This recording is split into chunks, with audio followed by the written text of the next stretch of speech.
Syntax of the adjective, attributive. In this module and the next two, we're going to look at the syntax of the adjective, or how the adjective functions in a sentence. And there are three main ways. The first is the attributive, which is when an adjective modifies a noun. So if we look at an English example, red ball. Ball is our noun, red is our adjective, and red here is modifying the noun, ball. It's telling us something about the ball. In this case, it's describing it. Which ball? The red ball. So that is what an attributive adjective is. Just looking ahead to our next two modules, predicate adjectives are related to a noun by a verb, so they have to do with verbs, and substantive adjectives are adjectives that take the place of a noun. They function as a noun. They stand alone. But first, let's look at the attributive. In Hebrew, an attributive adjective, or an adjective that is functioning in an attributive way, it will agree with its number, or with its noun, in gender, number, and definite status. So this is very important. This is how you're going to tell whether you have an attributive adjective, whether it's functioning attributively. It will agree with its noun in gender, number, and definite status.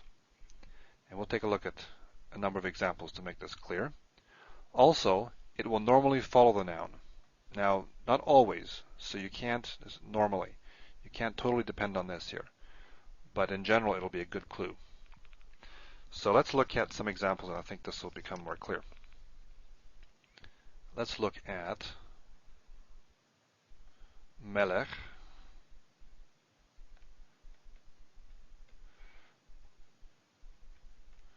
Melech, which means king. Tov.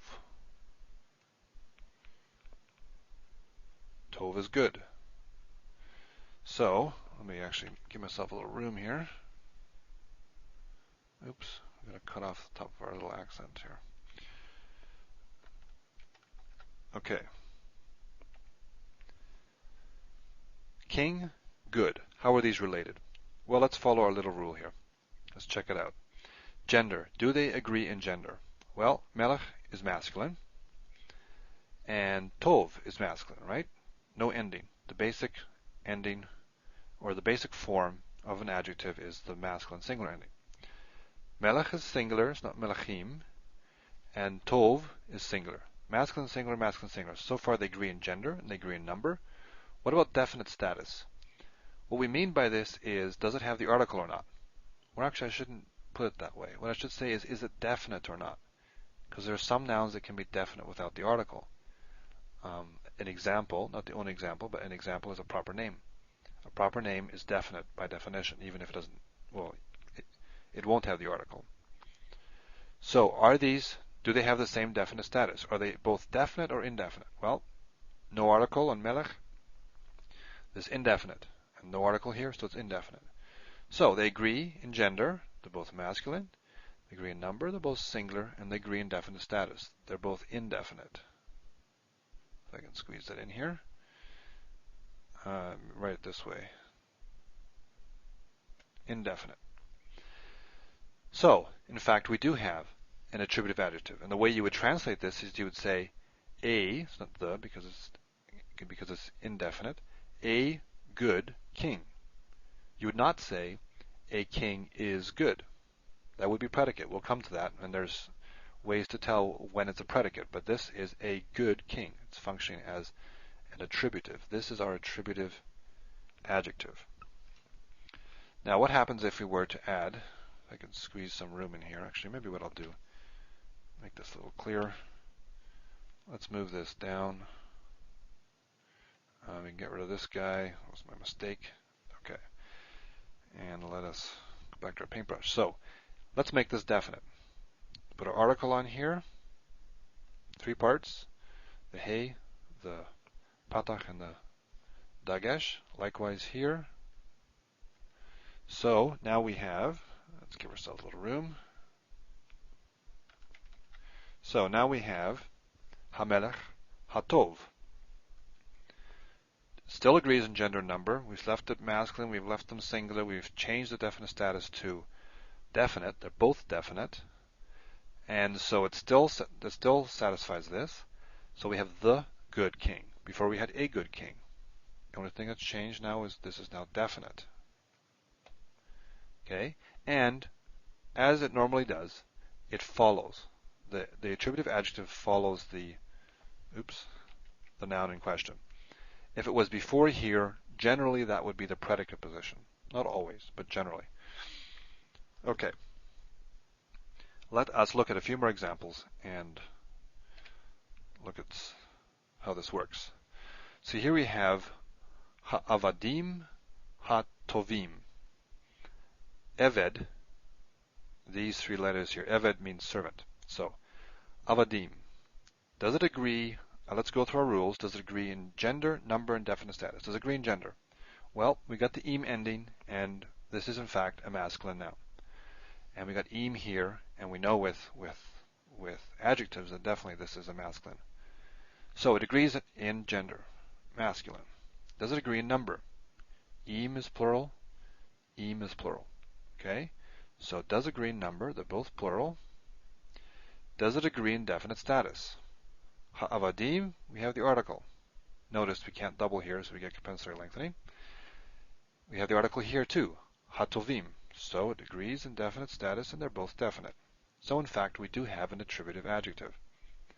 The servants, the good, how would you translate this? The good servants. Okay?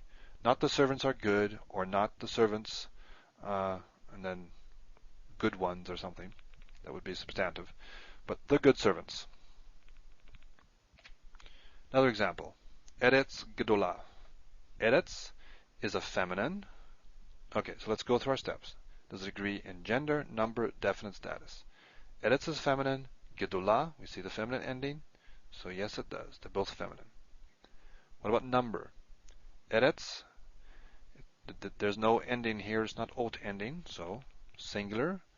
And this here, the a is the feminine singular ending. So yes, in fact, they do agree. And what's our last one? Definite status. Any article here? Nope. No other reason why this would be definite. No article here. So we're indefinite.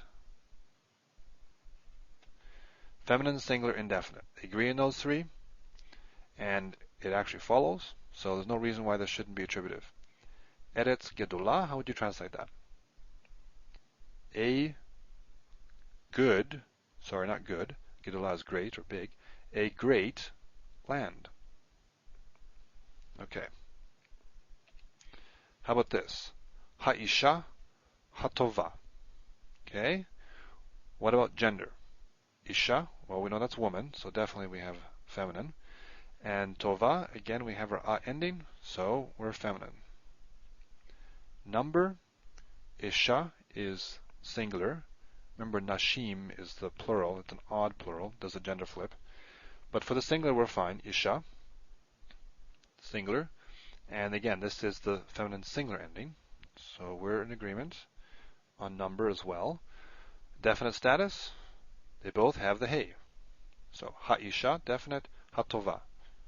Again, notice this can't double, so our what would normally be a patach changes to a kama. It's compensatory lengthening.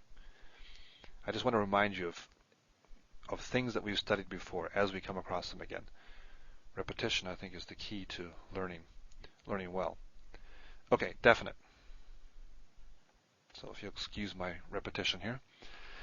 Feminine singular definite agrees in gender, number, and definite status. Therefore, it is attributive, and it follows. So ha'isha ha'tova would be translated as the good woman. Another example, avot tovim. Okay, gender. Does it agree in gender? Well, okay, we got masculine ending here for sure. Feminine ending. Nope, doesn't agree in gender. Or does it? Im and ot. Doesn't agree in gender, right? But this is av.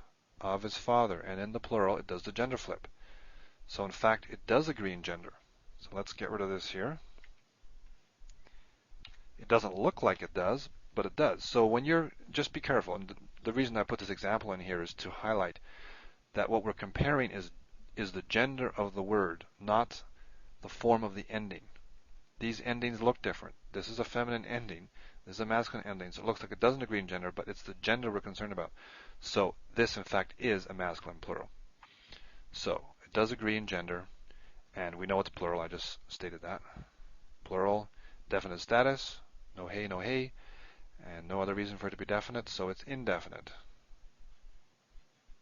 So it does agree in gender, number, and definite status. Avot tovim means what? A good. Actually, in English you can't do that. You wouldn't use a with plural, would you? So you'd say good fathers. It's plural. You don't say a good fathers. A is only used with a singular in English. That's a translation issue, though. Okay. Another example, I think maybe my last one. Hanashim hatovot. Does it agree in gender, number, and definite status? Well, gender. Hatovot, so we got feminine plural. Hanashim, we got masculine plural. Or do we? No, we don't. This is women, right? Nashim. So again, this is analogous to the one we just did, but going the other direction. The feminine plural, or the plural for women, has the masculine ending, which is odd, but it does. So in fact, they do agree. This is feminine, even though it has a masculine ending, and this is feminine. So both feminine, and we know we're both plural, imenot, and definite status. We do have definite here. So definite, hanashim hatovot. So again, this would be the good women. Okay, I think that is the last example I have. Okay, let's go back. Review this here. So attributive adjectives modify the nouns that they're next to. They tend to follow, and they agree with them in gender, number, and definite status.